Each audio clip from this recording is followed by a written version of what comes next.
Okay guys, so it is time to renew my Paramecium aurelia cultures. This is how you spell it. San Francisco Bay Area Killifish Association ordered a culture from Carolina Biological Supply for the club. And so, we spread it around the club.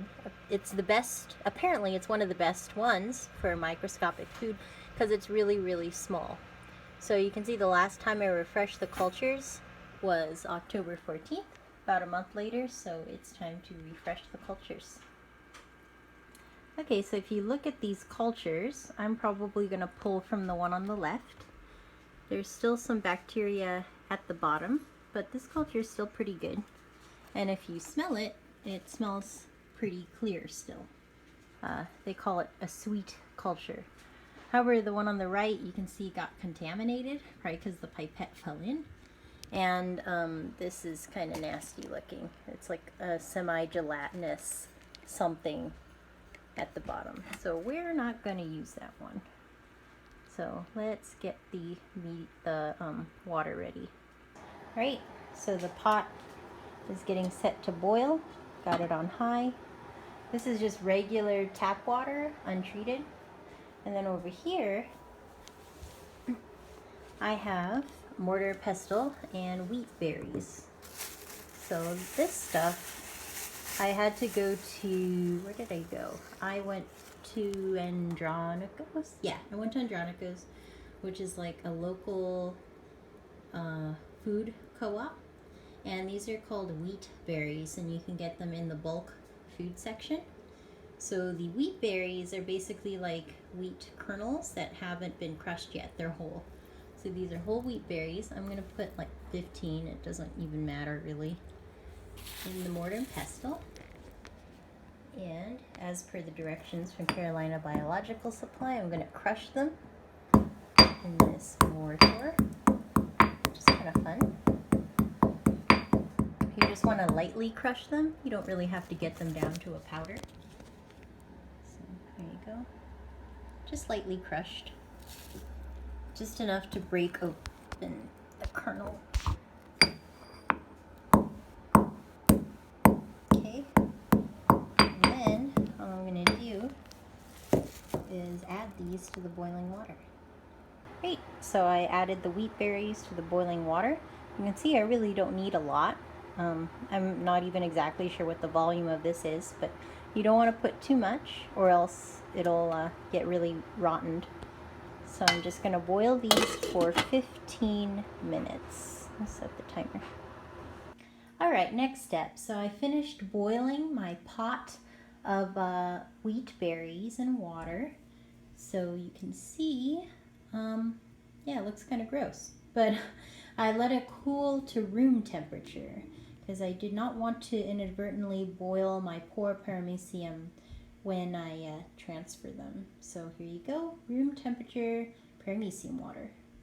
Okay, so the next step is I take my handy dandy spotlight and I shine it in the culture to gather Paramecium next to the light. And this is not a very dense culture because I let it go pretty far. I just don't really have time to, subculture them every week or whatever. So this one has been going for a while. You can see there's kind of a scummy bottom, but there's still Paramecium in there.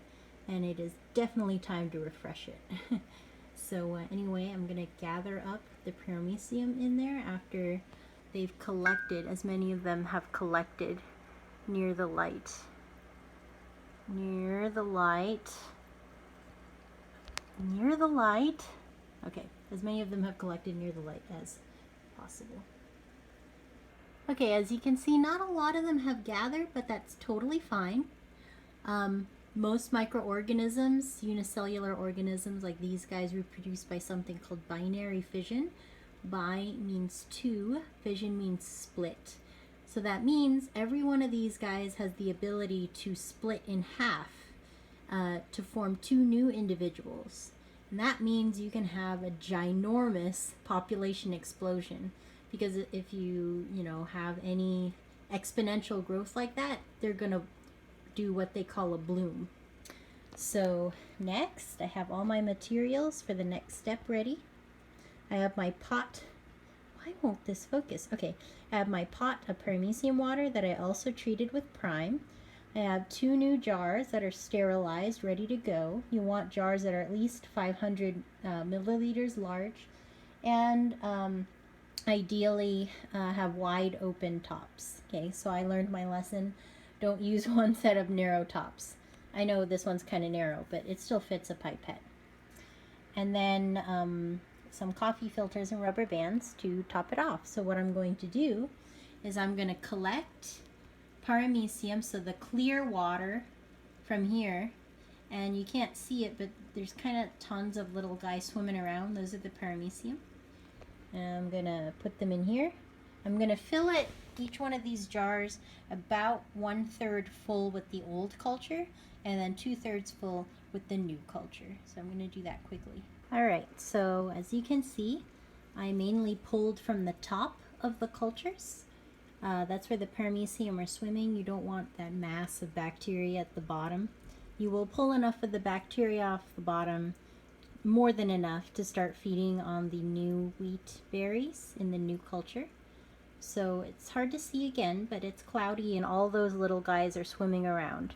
Paramecium aurelia is the smallest Paramecium you can get, and so it's great for my tiny elastoma fry especially.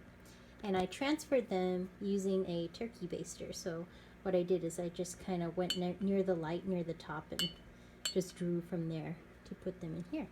So now I am going to pour in the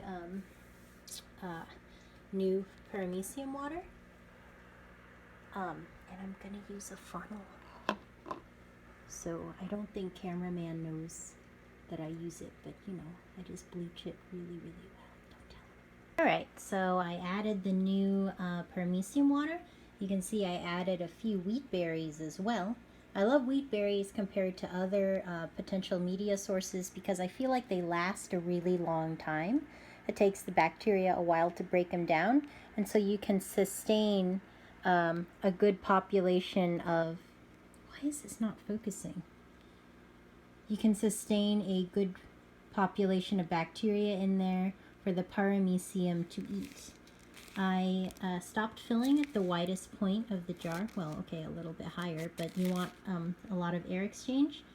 Also why I used a coffee filter so that stuff can't get in, but air can be freely exchanged in and out. I'm going to put them in here out of direct sunlight. Okay, Paramecium do not need sunlight, unlike other protozoa. And I'm going to update the tag to today for when I refresh them. So there you go. I'm going to finish up the other one, and that'll be good to go. Oh yeah, so whenever you harvest the Paramecium, it's super easy. You use a light, just like I did before, to gather them. On a fresh culture, they will bloom. The bacterial count will get really high, and then the Paramecium will also have a population explosion in about 8 days, and the culture will smell sweet, as they call it. And then you can gather the Paramecium. They look like tiny moving dots using a light, and then use a pipette or turkey baster to feed them to your fish, like my itty bitty tiny elastoma fry. So there you have it.